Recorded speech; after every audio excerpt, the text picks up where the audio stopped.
In my last video, I showed you how to convert a workbook into an e-workbook.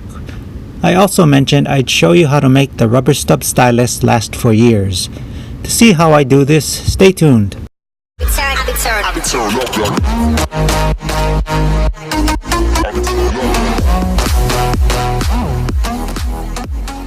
In the last video, I mentioned not to get those expensive styluses and the cheaper rubber stub version would be fine.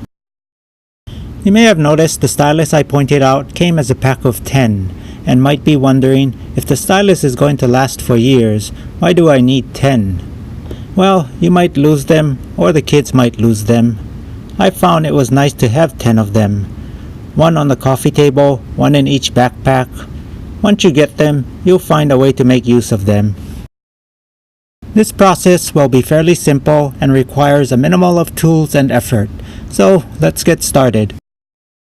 The three things you'll need are, of course, the stylus, a plastic shopping bag, a scissors, and scotch tape.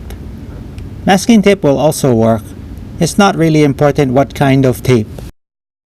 One important thing, the plastic bag has to be the really thin kind. It can't be the kind they give out at Walmart or Safeway. Those will not work as they are too grippy and thick. Cut a 1.5 inch diameter circle out of the plastic bag. Get a 2-inch strip of tape ready and set aside or on your finger. Evenly wrap the plastic bag cutout over the rubber stub of the stylus. Use the 2-inch strip of tape to hold the base of the folded over plastic bag to the stylus. All done. I told you it would be simple. Keep the plastic bag as refills, or you can cut out the 1.5 inch circles now and store them in something for when you need them later. The plastic lasts a lot longer than the rubber, but not indefinitely.